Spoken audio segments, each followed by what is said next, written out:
Bismillahirrahmanirrahim.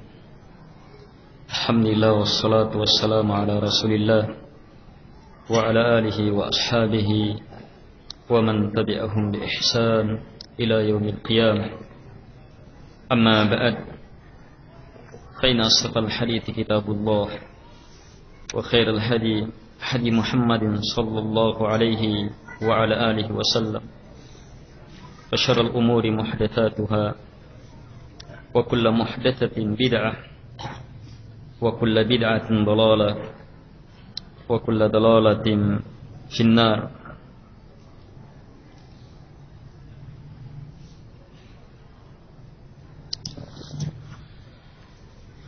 Kaum muslimin dan muslimat yang dimuliakan oleh Allah Subhanahu wa taala.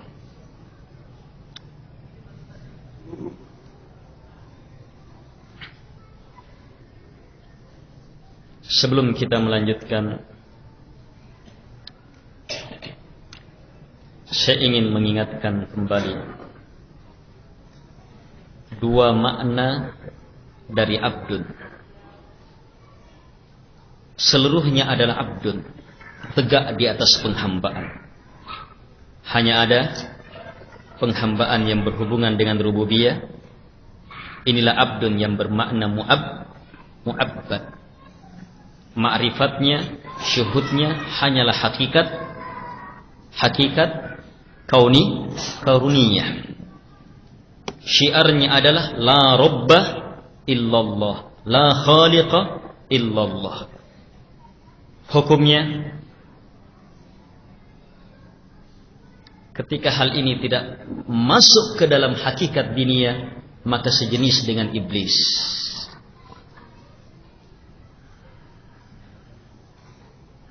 Al-ikhwah rahimakumullah. Kemudian hamba yang kedua bermakna hamba yang memperhambakan diri di atas ilmu bahwa la ilaha illallah, yang berhak disembah hanyalah Allah. Ilmu dia, ma'rifat dia mampu syuhud, menyaksikan bahwa yang berhak disembah, diserahkan padanya ibadah, ilah satu-satunya hanyalah Allah Subhanahu wa taala. Ini hamba yang bermakna abid. Syekh menyebutkan 3 ciri utama. Saya tidak tambih. Sekarang kita tambih. Sudah lewat. Hamba yang bermakna abid, maka hamba akan beribadah kepada Allah. La ya'budu illa iya. Tidak akan pernah beribadah kecuali hanya kepada Allah. Ini satu. Selanjutnya, dia akan mentaati perintah Allah, perintah Rasulnya, lahir ketaatan. Kemudian yang ketiga, muncul loyalitas. Kecintaannya, pembelaannya, dukungannya kepada orang-orang yang Allah cintai. Kebenciannya, permusuhannya kepada orang-orang yang Allah Subhanahu wa taala benci. 3 ini adalah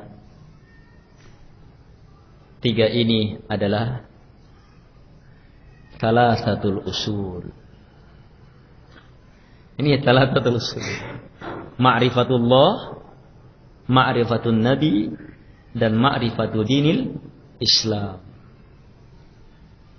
Coba lihat pendahuluan kedua dalam thalathatul usul. Pendahuluan pertama 4 kewajiban. Pendahuluan kedua 3 kewajiban yang wajib diilmui dan sekaligus diamalkan. Apa yang pertama? Tidak boleh beribadah kecuali hanya kepada Allah. Yang kedua, harus betul-betul mentaati Rasulullah SAW. Yang ketiga, kalau kita sudah mentauhidkan Allah dan mentaati Rasulullah, maka tidak boleh memberikan loyalitas kecuali hanya kepada orang-orang yang Allah cintai, dan harus menyatakan bara benci terhadap semua yang dibenci oleh Allah Subhanahu wa ta'ala. Ini thalathatul usul. Dan ini cermat ini. Syekh mengarahkan makna hamba adalah yang tegak di atas 3 ini.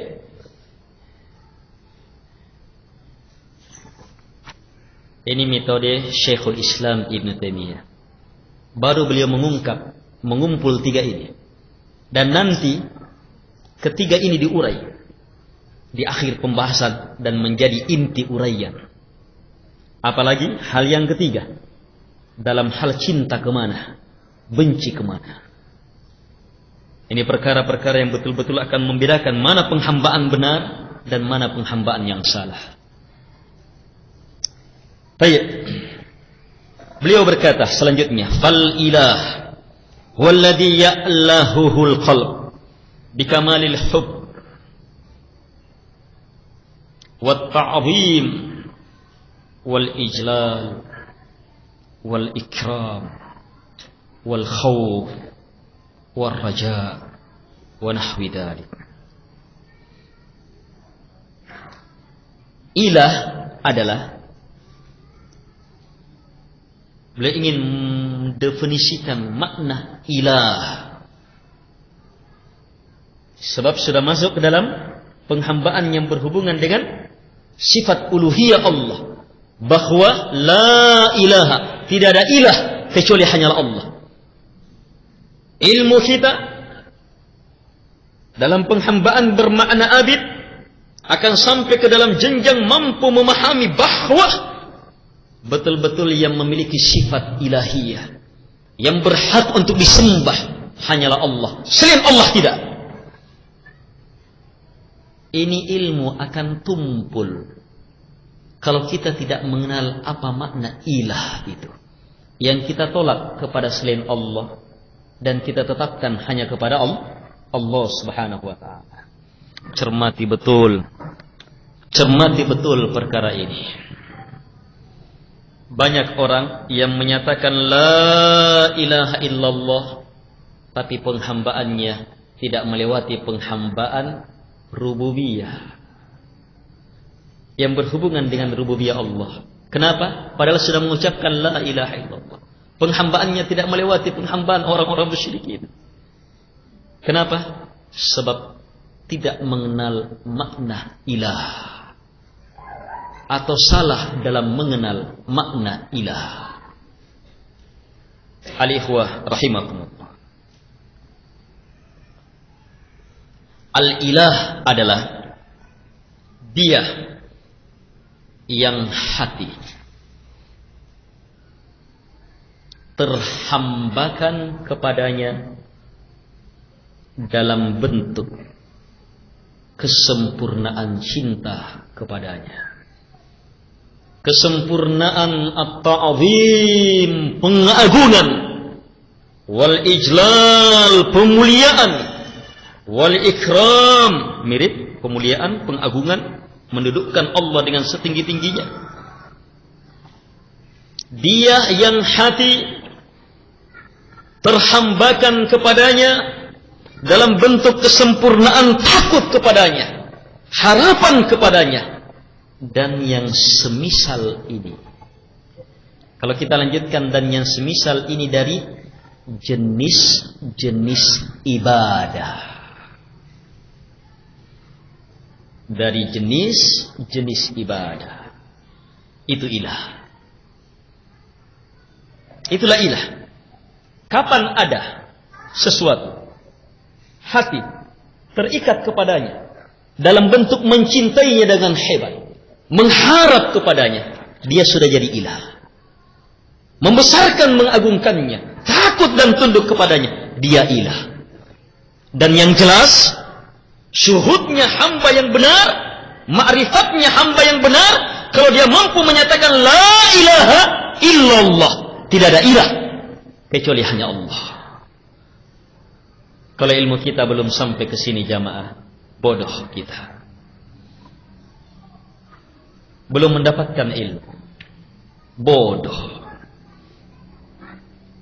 Kalau kita belum mampu ma'rifat, memahami, syuhud, betul-betul mempersaksikan bahwa tempat hati bergantung, tunduk dan memperhambakan diri, dengan membesarkannya, mencintainya secara sempurna, mengharap dan takut kepadanya, dan menyerahkan segenap penghambaan hanya Allah. Kalau belum jamaah, bodoh kita. Inilah syuhudnya ahli ilmu. Tidak teranggap orang berilmu kecuali setelah syuhud, sampai ke dalam ma'rifat, memahami hal ini. Mau lihat dalilnya? Syahidallah annahu la ilaha illahu wal malaikah wa ulul ilmi qaimam bil qist. Al-ayah. Syahidallah, Allah bersyahadat. Coba lihat syuhudnya Allah, syahadatnya Allah, persaksiannya Allah. Allah sendiri langsung bersyahadat. Hebatnya ini syahadat. Apa syahadatnya Allah? Bahwa la ilaha, tidak ada ilah illa huwa, kecuali hanya Dia.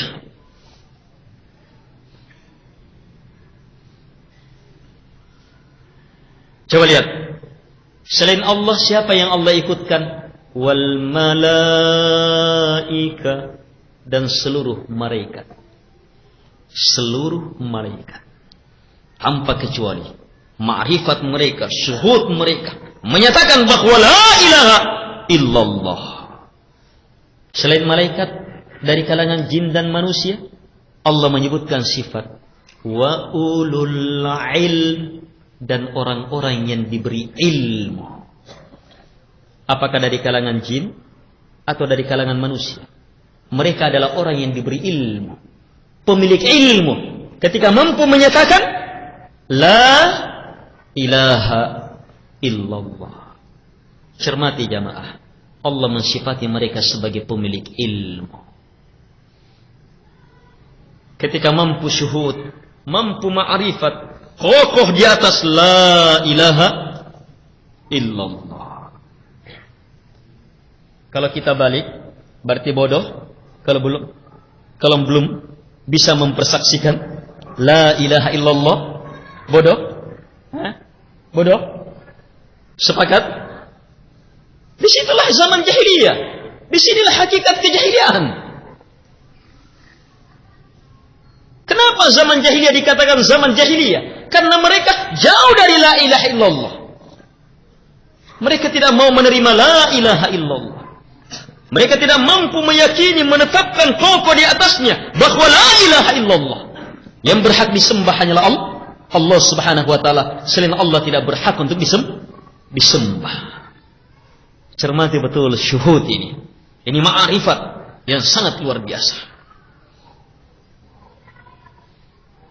Al-ikhwah rahimahullah. La ilaha. Kita menolak tidak ada ilah yang hak dengan sebenar-benarnya. Ilah kecuali siapa? Hanya Allah. Berarti apa?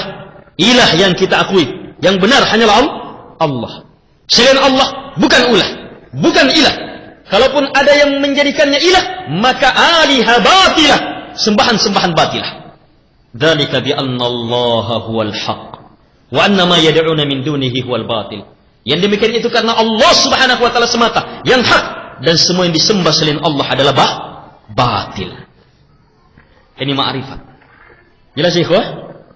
Cermati betul. Ini perkara luar biasa. Ukuran orang berilmu. Kalau begitu Einstein orang berilmu? Atau orang bodoh? Berani bilang bodoh? Berani? Yakin bodoh? Yakin? Harus bodoh. Harus bodoh. Bahkan kebodohannya tidak tanggung-tanggung. Sebab dia sudah diberi pintu-pintu untuk bisa syuhud la ilaha illallah, tapi tetap belum bisa melihat. Beda dengan orang-orang yang tidak diberi kesempurnaan berpikir yang lebih. Dia sudah diberi, mampu meneliti sedalam-dalamnya beberapa perkara yang banyak manusia belum bisa mampu mencermati perkara itu. Dari ciptaan Allah, dari ayat-ayat Allah. Tetapi bersamaan dengan itu, tetap belum mampu dia memahami syuhud sampai kepada ma'rifat bahwa la ilaha illallah. Kebodohan yang sangat. Sebab rumus untuk menjawab jawaban dia punya banyak, tapi tetap tidak bisa selesai pekerjaannya. Kalau antum mengajar seorang murid A, antum ajar untuk menyelesaikan sebuah soal dengan satu teori, dia mampu menyelesaikannya hanya dengan membuka satu teori, satu metode. Oh iya, sudah bisa selesai. Si murid yang kedua, antum paparkan teori pertama, dia tahu teorinya, dia tetap belum bisa selesaikan. Paparkan lagi, diperlihatkan teori kedua, tetap dia belum bisa selesaikan. Diperlihatkan lagi teori ketiga, tetap dia belum bisa selesaikan. Ini bodoh? Bodohnya berlipat? Bodohnya berlipat. Albert Einstein seperti itu. Dan yang semisal dengannya. Dari kalangan orang-orang kafir yang diberi sedikit kemampuan berpikir. Diberi kunci-kunci untuk melihat lebih dalam ayat-ayat kebesaran Allah, agar supaya mereka tersentuh untuk menyatakan bahwa la ilaha illallah. Tapi kenapa belum mau? Kenapa? Karena kedunguan yang sangat. Al-ikhwah rahimakumullah.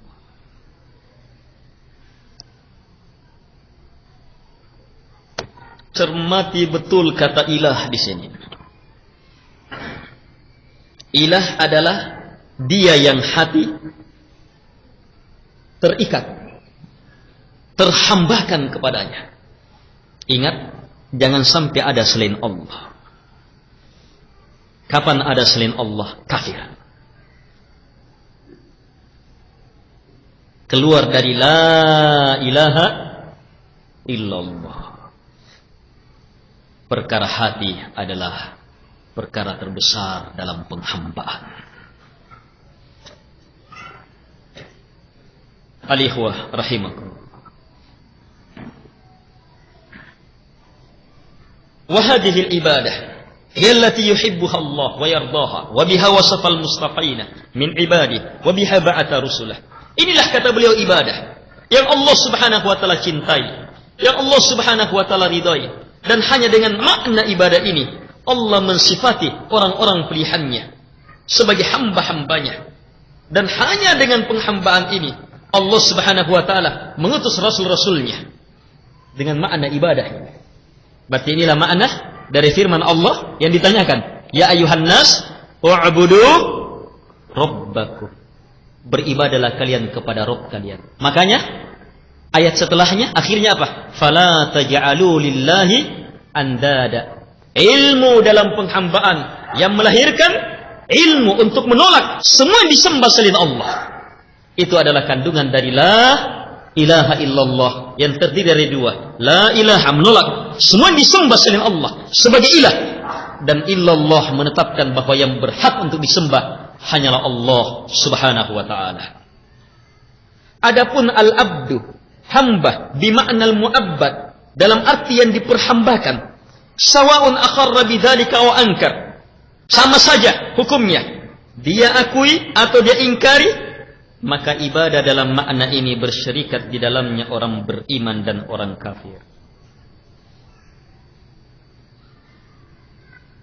Kemudian beliau masuk ke dalam penegasan harusnya membedakan dua hal ini lebih dalam.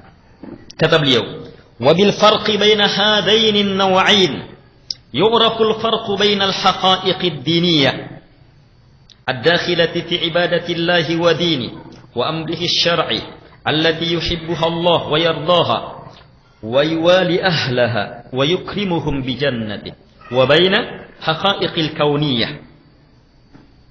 التي يشترك فيها المؤمن والكافر والبر والفاجر التي من اكتفى بها ولم يتبع الحقائق الدينية كان من أتباع إبليس اللعين الكافرين برب العالمين. Al-ikhwah rahimakumullah. Sekarang cermati. Dengan kemampuan membedakan antara dua jenis penghambaan ini,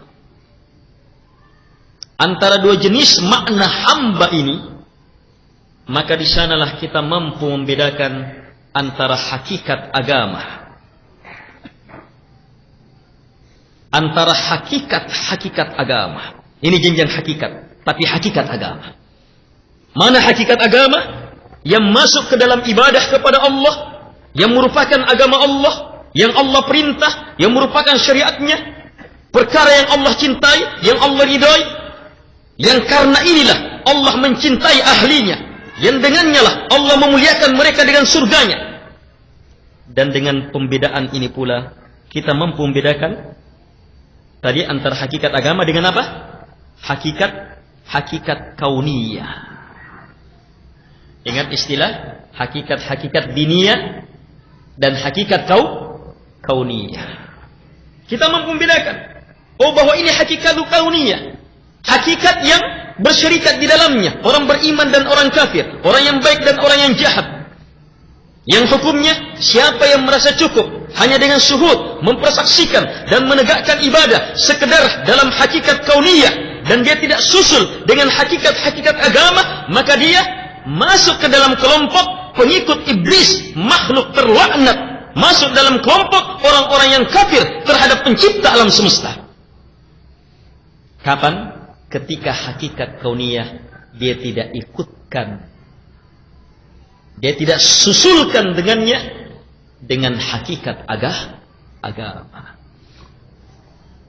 Ketika dia hanya mampu memperhambakan diri kepada Allah dalam makna mu'abbad, saya yakin, saya mampu memahami bahwa saya dicipta oleh Allah, dikuasai oleh Allah, diatur oleh Allah, hanya Allah pemilik segalanya. Apapun yang Allah kehendaki pasti terjadi. Kalau Allah tidak kehendaki, tidak akan mungkin terjadi. Kalau begitu saya hanya meminta kepada Allah Subhanahu wa taala. Penghambaan ini kalau tidak disusul dengan penghambaan bahwa la ilaha illallah, menegakkan apa yang Allah perintahkan, meninggalkan larangannya, menegakkan tauhid, meninggalkan kesyirikan, menegakkan iman, meninggalkan kekafiran, mencintai wali-wali Allah Subhanahu wa taala dan memusuhi musuh-musuh Allah Subhanahu wa taala, maka penghambaan ini masih masuk dalam kelompok pengikut iblis. Cermati betul jamaah. Kemudian beliau memberi pendalaman. Wa man iktafa biha fi ba'dil umur duna ba'd. Hati-hati kalimat ini. Dan siapa yang merasa cukup biha dengan penghambaan al-hakikat diniyah, tetapi fi ba'dil umur, dalam sebahagian perkara, duna ba'd, tanpa yang lainnya. Perhatikan kondisi ini. Kita sudah mengenal dua kelompok. Ada kelompok hukumnya masih kafir, masih menjadi pengikut iblis, sederajat dengan iblis, sebab hakikat pembahasannya hanya dalam hakikat kauniyah, hanya merupakan penghambaan yang berhubungan dengan rububiyah. Dia hanya hamba dalam makna mu'abbad. Dan kelompok yang kedua, kelompok hamba Allah yang sebenarnya, yang memahami hal itu dan menyusulnya dengan hakikat agama, betul-betul tegak di atas agama, mewujudkan la ilaha illallah, mewujudkan penghambaan di atas keyakinan bahwa ilahiyah hanya milik Allah, itulah yang hak, selainnya adalah batilah. Dia pun melakukan perintah Allah, meninggalkan larangannya, mencintai wali-wali Allah, memusuhi orang-orang yang Allah Subhanahu wa taala benci. Ini kelompok kedua, muslim yang sebenarnya, hamba yang sebenarnya. Sekarang kelompok ketiga. Perhatikan ya.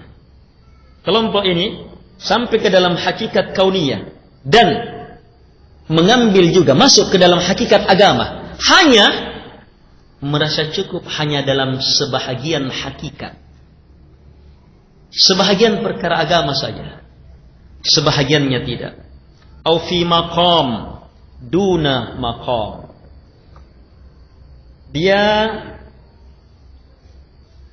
merasa cukup dengan hakikat agama dalam satu maqam tanpa maqam yang lainnya. Istilah maqam jadikan sebagai istilah yang terbiasa sudah. Kedudukan. Ini maqam. Kedudukan, jenjang-jenjang. Au hal duna hal. Dia mengambil hakikat agama dalam satu keadaan tanpa keadaan yang lain. Cermat ini. Misalnya dalam maqam sabar, Oh, dia betul-betul melihat ayat Quran dan Sunnah. Bagaimana bersabar, ikut. Tapi dalam maqam syukur ditinggalkan. Ikut perasaan. Tidak merasa cukup dengan petunjuk agama. Meninggalkan kondisi-kondisi dalam ikhlas, dalam cinta. Ini banyak sekali ya, luas, tanpa batas. Dalam takut mempunyai tingkatan-tingkatan, kondisi-kondisi, jenjang-jenjang yang sangat luas tanpa batas. Dalam harapan pun demikian, dalam tawakal, dalam isti'anah, dalam raghbah, rahbah, dalam khusyuk, dalam khasyah. Itu semuanya mempunyai jenjang-jenjang. Maqam-maqam hal, semuanya ada petunjuknya dari Quran dan Sunnah. Ada hakikat agamanya. Hamba yang benar, yang ikut, yang memperhambakan diri di atas hakikat agama dalam semua maqam ini. Ada orang yang hanya merasa cukup dalam sebahagian. Dalam sebahagian. Maka bagaimana hukumnya? Kata Syekh, naqasa min imani wa walayatihi lillah bihasbi ma naqasa min al-haqa'iqid diniyah. Luar biasa hukum ini. Maka hukumnya adalah hukumnya naqasah, cacat, kurang imannya, kurang walayahnya, kecintaan dan loyalitasnya kepada Allah disesuaikan dengan kadar kekurangan hakikat agama yang dia tinggalkan itu. Ini cermat ini.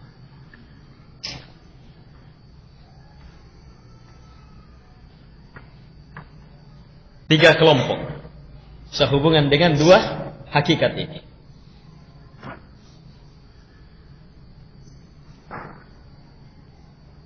Setelah menjelaskan kelompok ketiga, saya rasa akan muncul pikiran, kalau begitu harus menyeluruh. Wah, ini perkara yang terlalu luas. Kalau saya katakan akan banyak yang keliru di situ, mungkin akan banyak yang terjatuh. Akan muncul pikiran di situ. Saya langsung susul. Wa hadha maqamun 'azim, ghalita fihi al-ghalithun, wa kathura fihi al-ishtibah 'ala as-salikin, hatta zaliqa fihi min akabir asy-syuyukh al-mudda'in lit-tahqiq wat-tauhid wal-'irfan ma la yuhsihim illa Allah alladhi ya'lamu as-sirra wal-i'lan. Kata beliau, kedudukan ini, perkara ini adalah kedudukan yang sangat besar. Yang keliru di dalamnya orang-orang yang keliru. Yang terlalu banyak di dalamnya istibah, kerancauan, kekaburan, ketidakjelasan bagi as-salikin. Ini istilah as-salikin. Biasa kita sebut ahli suluk. Salik artinya orang yang menempuh sebuah jalan. Jalan penghambaan, berupaya mendekatkan diri kepada Allah. Banyak orang-orang, banyak kekaburan bagi as-salikin, orang-orang yang menempuh jalan pendekatan ini. Sampai-sampai terjatuh di dalamnya syekh-syekh besar. Syekh-syekh besar dari kalangan syekh-syekh yang sudah memposisikan dirinya sebagai ahli tahqiq sampai ke dalam jenjang hakikat, sebagai ahli tauhid sampai ke dalam jenjang tauhid, sebagai ahli ma'rifat, terjatuh syekh-syekh yang sudah mengaku ke dalam ahli, dalam tiga ini, ahli tahqiq, ma'rifat, ahli tauhid. Terjatuh banyak kata syekh, bukan syekh-syekh kecil, syekh-syekh besar, terkenal di tengah masyarakat, terjatuh, yang jumlah mereka tidak ada yang bisa mengetahuinya kecuali hanya Allah Subhanahu wa taala yang mengetahui yang tersembunyi dan yang dinampakkan. Beliau menyebutkan di antara dalilnya ucapan Asy-Syaikh Abdul Qadir Al-Jailani.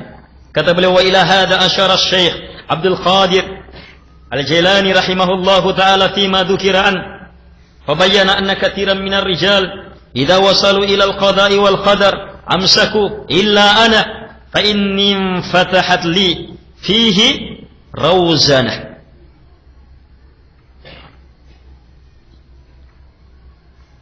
فنازعت أقدار الحق للحق والرجل من يكون منازعا للقدر لا من يكون موافقا للقدر وهذا الذي ذكره الشيخ هو الذي أمر الله به ورسوله. الإخوة رحمكم الله.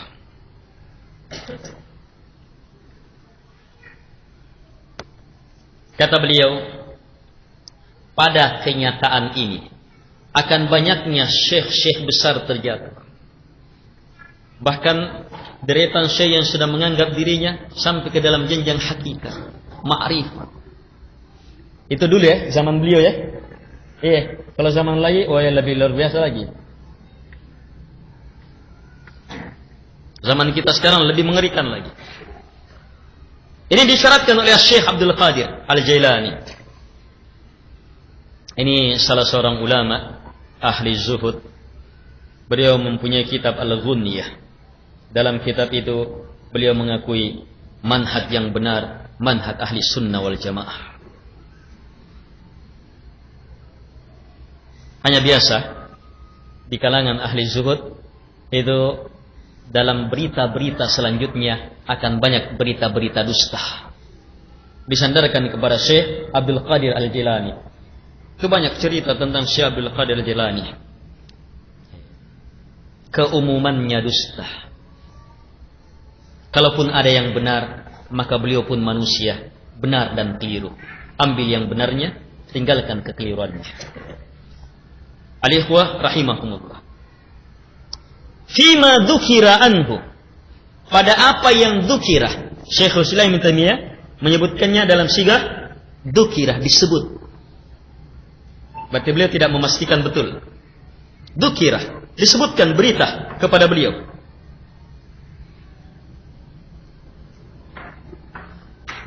Beliau menjelaskan bahwa banyak dari ar-rijal.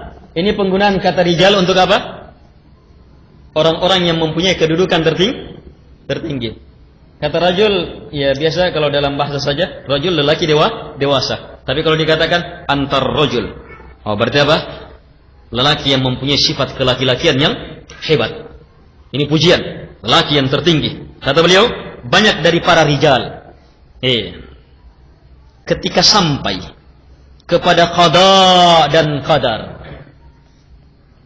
Qada dan qadar. Apa hubungannya dengan pembahasan ini? Ini yang mau ditegaskan di sini sampai ke dalam hakikat kauniyah. Hanya saya sekarang gunakan kata qada dan qadar, sebab uraian selanjutnya akan mengurai bagaimana seseorang sampai ke dalam hakikat kauniyah melalui kesalahan dalam memahami qada dan qadar ini. Ini masuk pendalaman uraian. Banyak orang yang kita sampai ke dalam qada dan qadar, amsaku, berhenti. Kalau dia melakukan pendalaman, pendekatan kepada Allah, ma'rifatullah, dan kalau sudah sampai dalam pembahasan qada dan qadar, berhenti. Banyak, kata beliau. Illa ana, kecuali saya. Saya tidak mau berhenti. Sungguh terbuka jendela bagi saya. Maka saya lawan takdir-takdirnya al-haq dengan al-haq.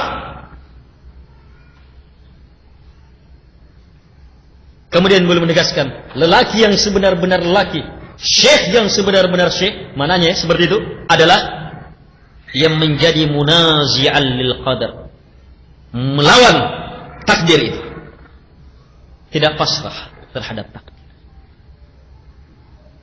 Bukan lelaki, mereka yang bersesuaian dengan takdir, pasrah terhadapnya. Apa makna kalimat ini? Tapi yang jelas Syekh mengatakan apa yang disebutkan oleh Syekh Abdul Qadir rahimahullahu taala di sini adalah inilah yang Allah perintah, inilah yang Rasulullah alaihi salatu wassalam tuntunkan. Bagaimana uraiannya?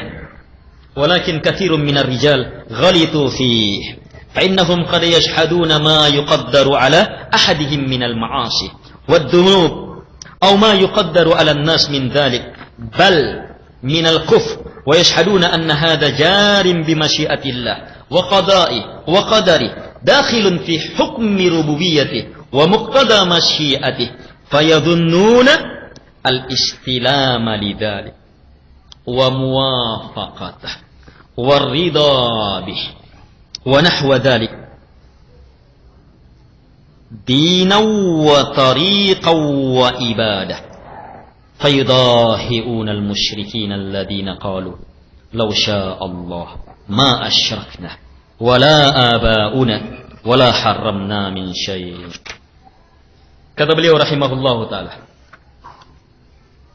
apa yang beliau ucapkan ini benar. Inilah perintah Allah, inilah petunjuk Rasulnya alaihi salatu wassalam.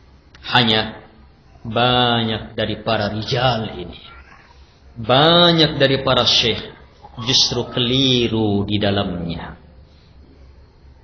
Sekarang beliau mau menjelaskan uraian dari Syekh Abdul Qadir ini. Orang-orang yang keliru ketika sampai dalam qada dan qadar dia berhenti. Apa maknanya? Saya mengatakan bersesuaian, pasrah, bersesuaian, muwafaqah, bersesuaian dengan takdir. Iya, itu keliru. Justru melawannya, iya, itu yang benar. Apa maknanya? Kata Syekh, sungguh mereka, ini orang-orang yang keliru, kadang atau banyak dari mereka yashhaduna, mampu syuhud, menyaksikan apa yang ditakdirkan kepada salah seorang dari mereka berupa maksiat dan dosa. Cermati, ini takdir khusus berupa maksiat dan dosa.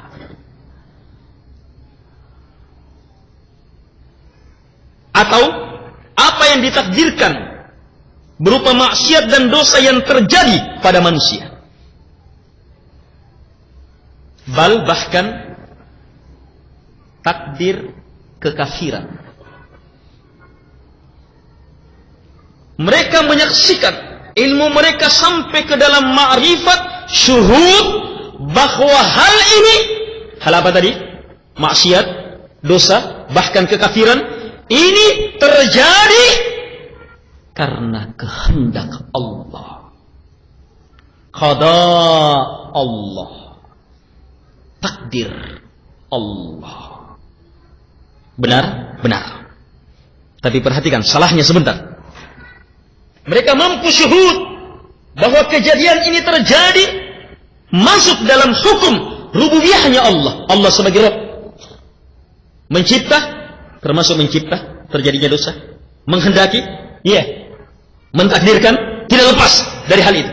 Dia mampu menyaksikannya. Semua berada dalam hukum rububiyah Allah, merupakan keharusan dari kehendak Allah Subhanahu wa taala.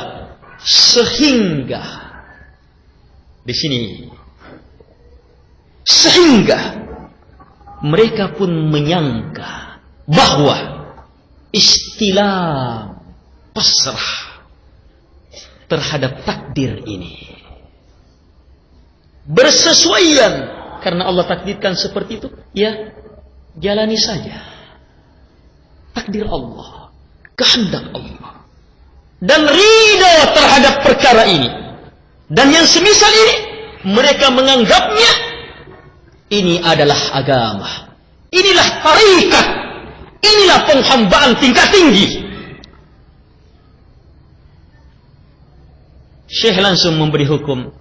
Dengan kondisi ini mereka pun akhirnya mengimbangi orang-orang musyrikin. Posisi ini langsung beri hukum. Mereka dengan hakikat ini, syuhud ini telah mengimbangi orang-orang musyrikin. Allah menjelaskan ucapan orang musyrikin dalam surah Al-An'am 148. Orang musyrikin mengatakan, "Lau syaa Allah," seandainya Allah menghendaki, ma asyrakna, kami tidak akan syirik. Wala abauna, demikian pula bapak-bapak kami tidak akan syirik. Wala haramna min syai', kami tidak akan mengharamkan apa yang Allah halalkan sedikit pun juga. Apa makna ayat ini? Allah menjelaskan bahwa sifat dari sifat orang-orang musyrikin berdalil membenarkan kesyirikannya, membenarkan dosa mereka dengan dalil apa? Takdir. Allah kehendaki. Seandainya Allah kehendaki, kami tidak akan syirik. Tetapi yang nyata, kami melakukan kesyirikan, berarti Allah kehendaki. Di mana salah kami? Sementara Allah menghendakinya. Orang musyrikin berhujjah terhadap kesyirikannya dengan takdir Allah. Ini syuhudnya orang musyrikin, mampu menyaksikan bahwa dosa itu, kesyirikan itu, pelanggaran yang mereka lakukan, takdir Allah Subhanahu wa taala semata, dan mereka pasrah dengannya. Ini yang Syekh Abdul Qadir Jilani ingatkan. Banyak syekh berdiam di situ. Ketika sampai dalam qada, ingat yang berhubungan dengan dosa. Ketika sampai di situ, maka mereka merasa sudah pasrah, terima. Mereka menganggapnya inilah agama. Ini agama tingkat tinggi. Agamanya khas atau khasatul khas. Inilah tarekat. Oh, tarekat tingkat tinggi. Inilah ibadah penghambaan hakiki.